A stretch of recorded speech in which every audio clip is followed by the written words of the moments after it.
All right. Good afternoon, everyone. It's Kelly Daubach, executive coach for women professionals entering a changing and transitional time in their life or business. And I am joined again today with Wendy Hultmark. And we are here to talk a little bit about our number 3 in Career Foundations peak performance. So, Wendy and I have been acquainted over the past 18 months, and both of us have found some solace and some peace and much gratitude in sharing and supporting one another over the periods of transitions from corporate America into entrepreneurship. So, as Wendy and I kind of put our brains together and sought to find some common ground, we really rooted in these 3 aspects of career foundations as we're all continue to be in a time of seeking stability in an unstable and uncertain world.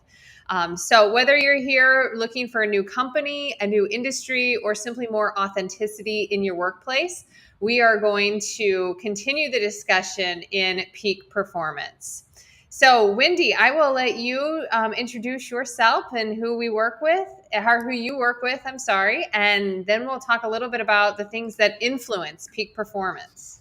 hmm Thanks so much, Kelly. Really well said. And I'm thrilled to be here today. Almost giddy because we actually had some technical issues again today.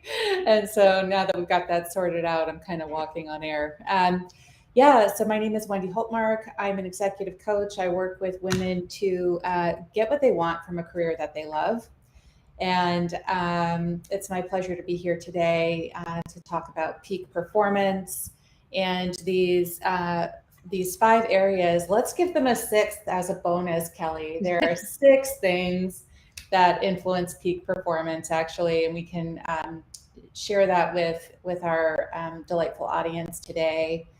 And I also just want to share on both of our behalf that these influencers that we're going to be talking about are were shared with us through our common coach training program, IPEC. So that's the source for this really powerful model that we're going to be going through today. Absolutely. And before we dig into those 6 influencers, Wendy, I would love to just hear from you what peak performance looks like in your day to day work. Yeah, to me, it's just full engagement with what you're doing. You're not preoccupied with worry that you're not doing enough, getting enough done. You're not, distracted. We're going to cover all of this, but it's performing optimally with confidence and clarity and minimal to no baggage getting in your way.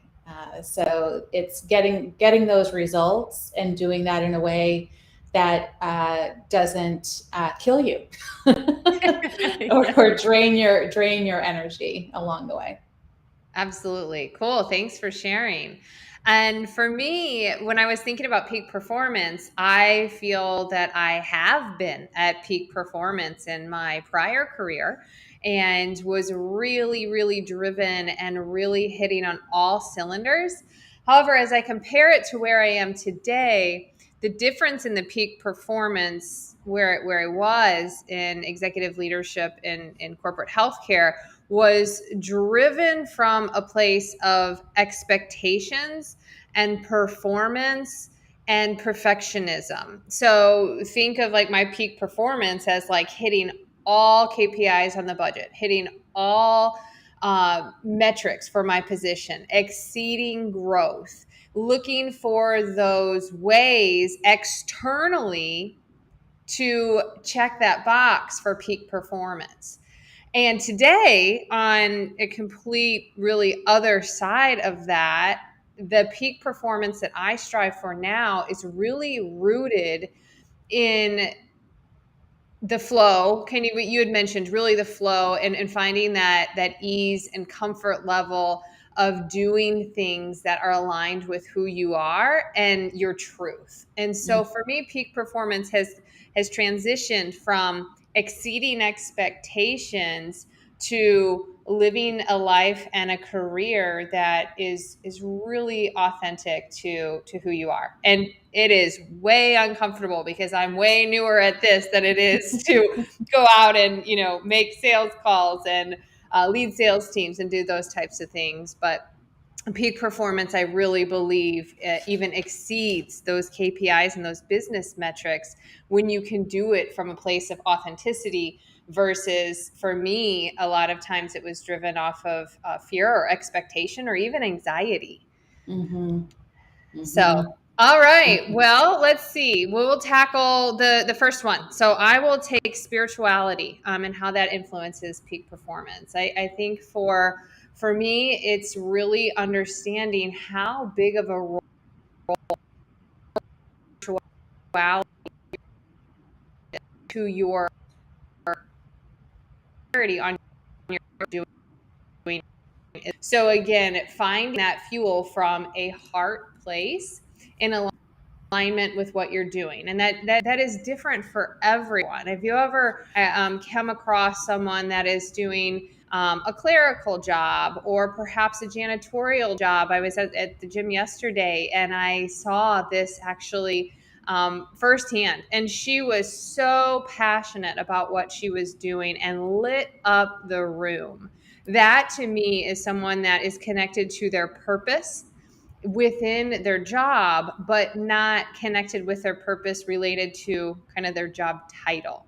So it's determination and where that desire to become fulfilled in what you're doing versus how or where you're doing it.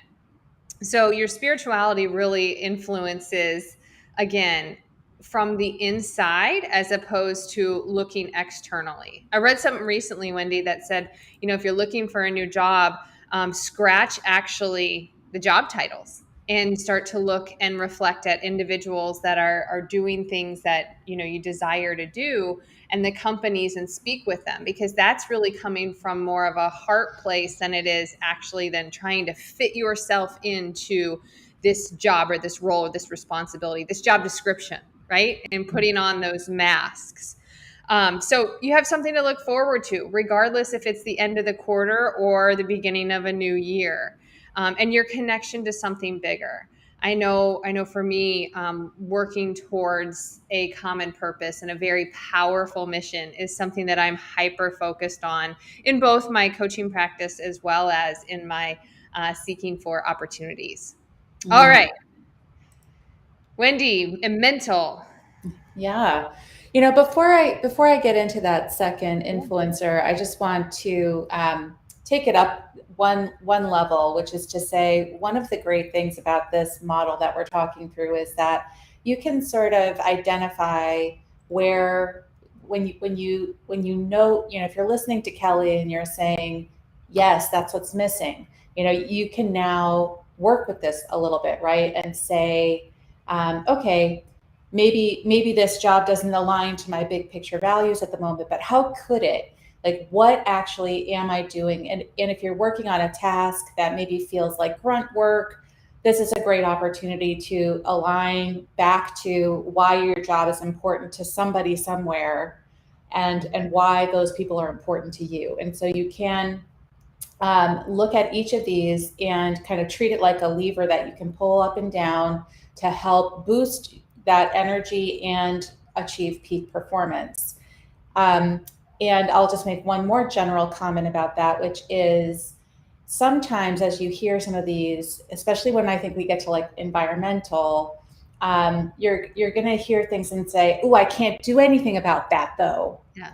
I can't do anything about that." And so if that may not, one, that may not actually be true. And two, if it really is true that there's nothing you can do about that, you can go back to some of the other levers to pull and make up for the gap. So I just want people to listen to this through that lens, that if you're struggling right now to have that inspiration, or you don't feel like you're performing at your best, listen for these and note what you could do to adjust the individual lever, or bolster some one area if you just can't rally around the other.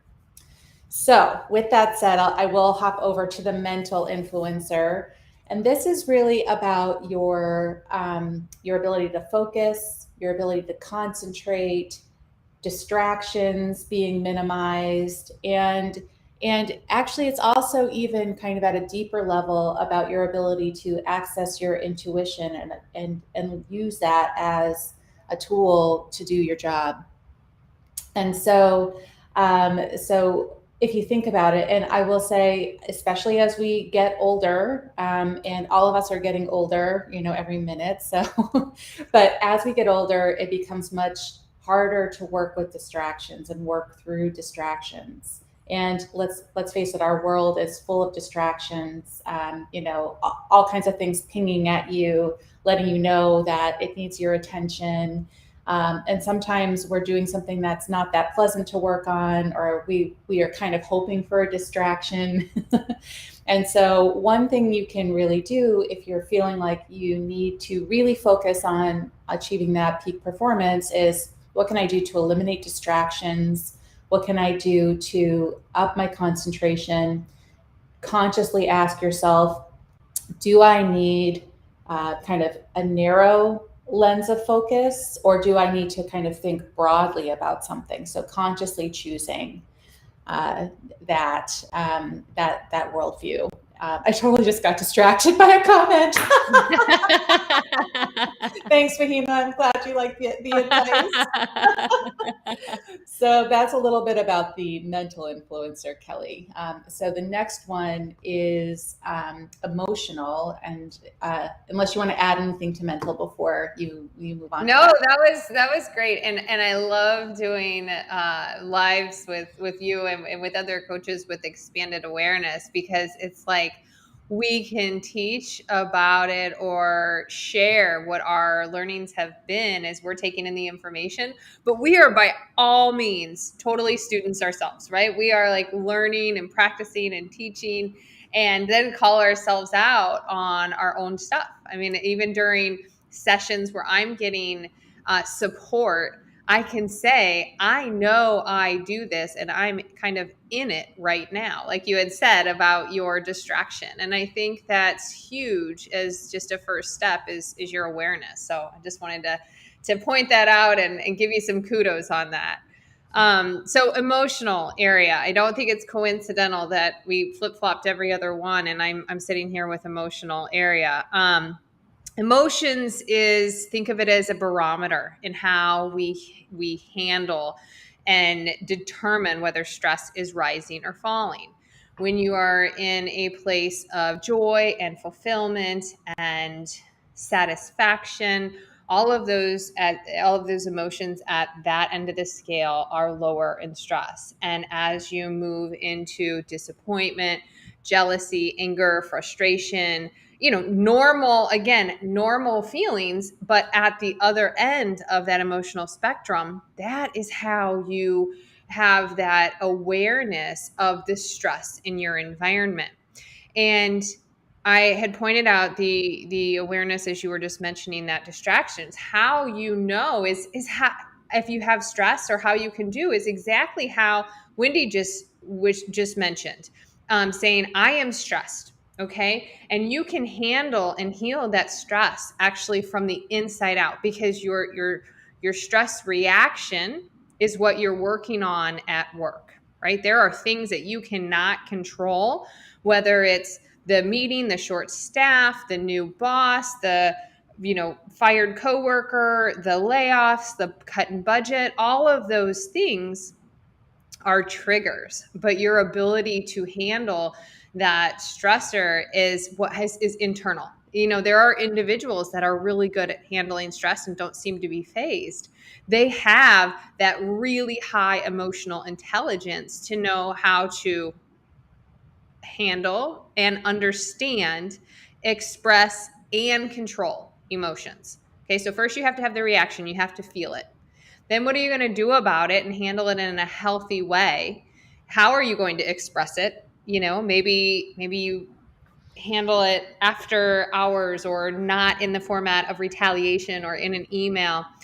And then being in, a mood that enhances your emotions, generally speaking. So really trying to go into work in a positive light and hold that for individuals as well as yourself. So this emotional intelligence is not, you never get pissed off. Okay. Emotional intelligence is being able to understand, express, and control your emotions in a healthy way at work.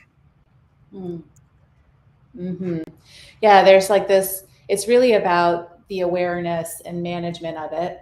Mm-hmm. Maybe to some degree, having it work to your advantage, if you once you get to a certain level of mastery of those emotions. But just quickly before we move on to the next one, it reminds me of this work I read.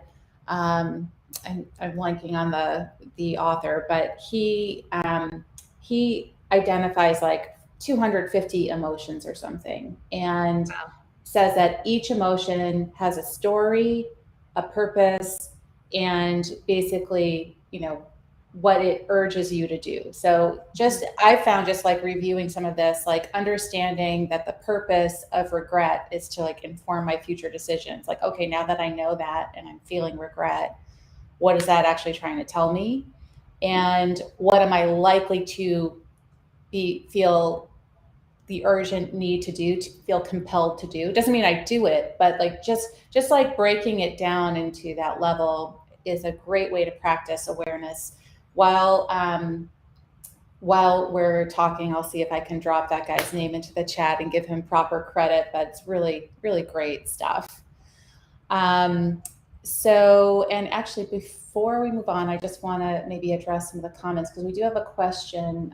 This is from Araceli.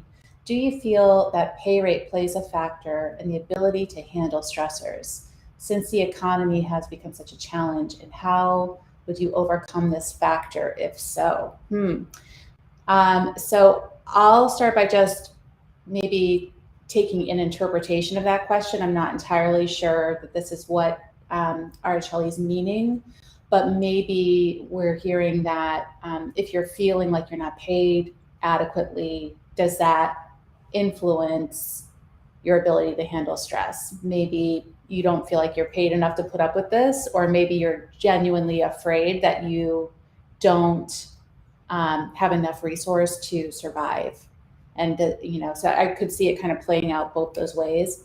Absolutely. I think that does add a layer of challenge to somebody's ability, somebody's experience with what stress is, because it does put you in maybe potentially that fear or lacking mode, as opposed to, you're kind of in that scarcity zone when you're experiencing that.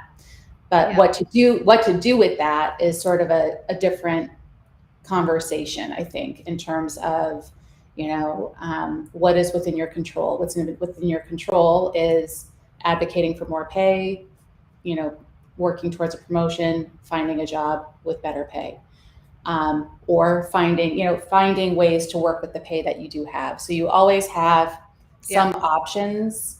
And when you feel like you have options, you tend to respond to stress better in general. That's my 2 cents. Kelly, what about you? Yeah, that was great thoughts, and I love that you even added, finding ways to work within your pay, and really getting to the root of what that is. It's depending on what that emotion is. If you have a feeling that you are worth more, or being short-sighted, in a comparison world, then there is emotions under there that are going to block your ability to meet peak performance. And until you get to the root of those emotions and actually experience and release those emotions, that is actually going to continue to um, exacerbate stress symptoms.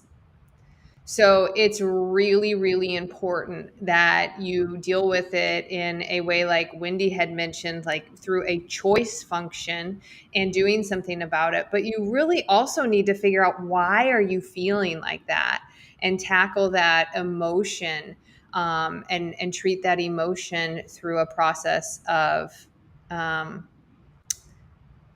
overcoming it, but first we have to allow ourselves to feel it. It's like, oh, I shouldn't feel like that. I shouldn't feel like that. I don't know why I feel like that. I shouldn't feel like that. And we are not taught, especially in the workplace, how to deal with our emotions. And so working with a coach or a counselor, or even just talking it out with someone that you trust, it's going to help. It's going to help shift your perspective, because you've got to kind of alleviate that focus and that pressure on that one perspective that you're locked into. And once you can break out of that one perspective, that emotion and that feeling will release. But pushing it down is actually one of the really the worst things that we can do, because it will get bigger and bigger until it results in its way out, however that matriculates, in a given event. So Yeah. Yeah. So, and taking it back to that like purpose of the emotion and what it triggers, you could, because Araceli did clarify she's thinking of it from the lens of emotion, lack of pay through the lens of emotion.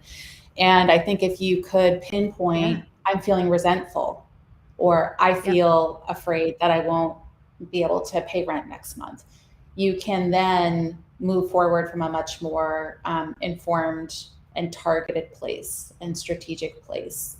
So absolutely, um, yes, pay rate, if it's troubling you, can have kind of an emotional connection to what you're doing and whether you are performing at your best. All right, probably enough on emotion, and maybe we can move on now to yes. physical. So, what we're referring to here is all of the things about your physical being that relate to your ability to perform and to succeed. So, we're talking about here things like sleep, eating, movement, um, you know, basically those sorts of influencers that uh, you know can really impact how you physically feel. If you're feeling exhausted or sluggish or like in the middle of a sugar crash, it's much harder to get up in front of a group and deliver the performance, the presentation of a lifetime, right? Um, so it's really giving attention to your body and allowing that to help you succeed. And I know, Kelly, I'm just like conscious as we're, Araceli wants to know what sleep is. I take it, is there like a delirious laughter emoji? That would be great. I feel your pain. I am a huge fan of sleep and a terrible baby about not getting enough. And so I really feel for the sleep deprived, the working moms, those who struggle with sleep. So, but Kelly, what I was starting to say is this is your sweet spot, and I know it. And Yeah. so tell me what you want to add about the physical influencer here. The more I say it is like my sweet spot, and like the adequate nutrition, proper eating habits, sleep, exercise, etc. It's still tied into so many of the other areas as well. But this is truly something that I feel so passionate that we can control. It's like the easiest thing for me to grasp onto, because it's truly authentically part of who I am.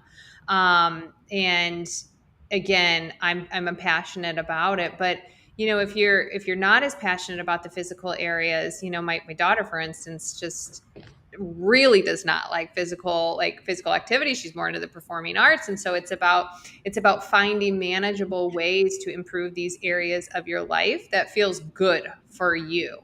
And the physical health of your body, the inside, is going to help you with every other aspect of these influencers.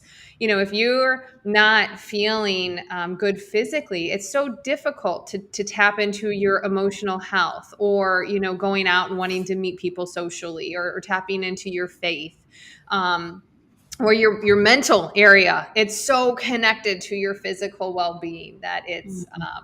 definitely a way. If you feel like you can't jump right into concentration, try a walk first. Yes. Yeah. I was just thinking about walking and how this is a perfect example of if you are struggling or if you're stressed, that I think it's, the chemical thing that happens when you take a walk, but just also the repetitive nature of putting one foot in front of the other really opens up possibilities and helps you see things differently and come back to your desk with a different perspective.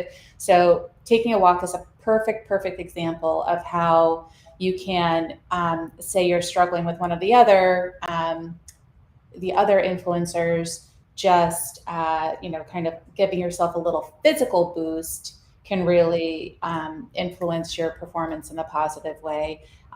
Especially if you're feeling overtired, I think just getting some sunshine or fresh air can really just kind of help you get over the hump a little bit. um, and physical.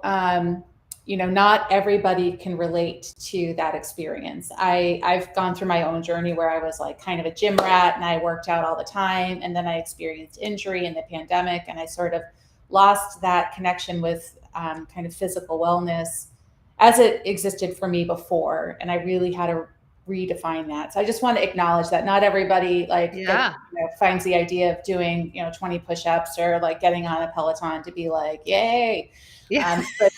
But don't let that be your excuse not to take care of your body or find the way to connect with it that works for you, because everybody really needs this.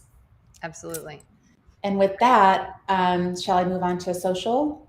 Yeah, All absolutely. right, great. Uh, So the social influencer, I think, drop in the chat if you felt this during the pandemic, that that either you really felt the pain of not being able to see people, or you found it pleasantly surprising that you were like connecting with people in new ways through Zoom or in parks. But um, I think the experience that we all had through the pandemic is a great illustration of what social connection does for us. And that is very different for different people. So, put in the context of peak performance, what I want to say about the social influencer is that be very aware of how you prefer to work, how you do your best work, and when to lean into other people and when to maybe go independently and check back with others, because it's very different for everybody. How we engage with support and other people um, really varies. But using that social connection, if you are a really social person and say you're working on something that's stressing you out or you're really not enjoying, is there a way you can bring other people into it to put a smile on your face, brighten you up, make you, give you a little inspiration, collaborate a little? Or if you are working on a project with a team and you've kind of had it with the social influence of the group, can you devote a little time to um, think about your work and do your focus work on your own? So the social influencer does play a huge part in our lives in general and our personal success, but also when we think about our work performance, how we do our best work, and where those connections come in. Um, yeah. all right. And I think it was an opportunity over the last several years for us to really identify like what type of social influence we desire, because Mhm. we've been to all extremes at this point. I mean, I'm really speaking for myself there. I've been completely out and away from my home, like working other states across, like never being home to literally being home all the time. And I'm finding that I have a happy medium somewhere. So looking for ways to, get back into the community out with others is really, really important for me.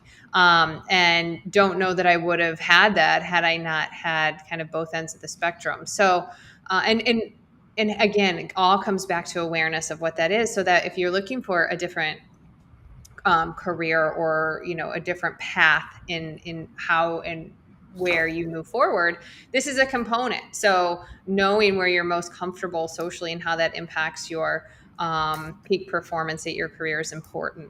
All right, moving into the final is really the environment.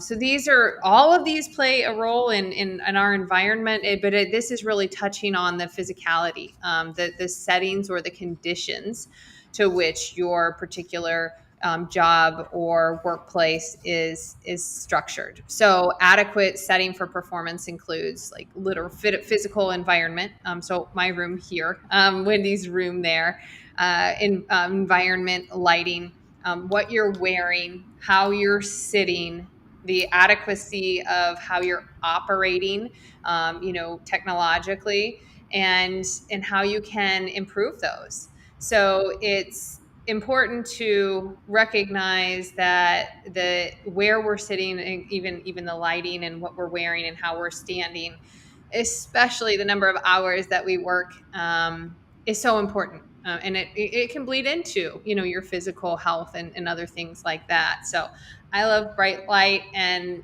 sunshine, sometimes to the detriment that I can't see myself on some of these videos. But that was one of the components that I really took into considering when I kind of structured my work from home environment. So Mm.